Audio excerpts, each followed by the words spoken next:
You ask Tiger to solve. This deals with linear equations with one unknown.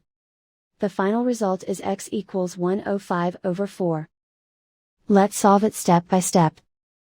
Simplify the expression. Find the greatest common factor of the numerator and denominator. Factor out and cancel the greatest common factor. Swap sides.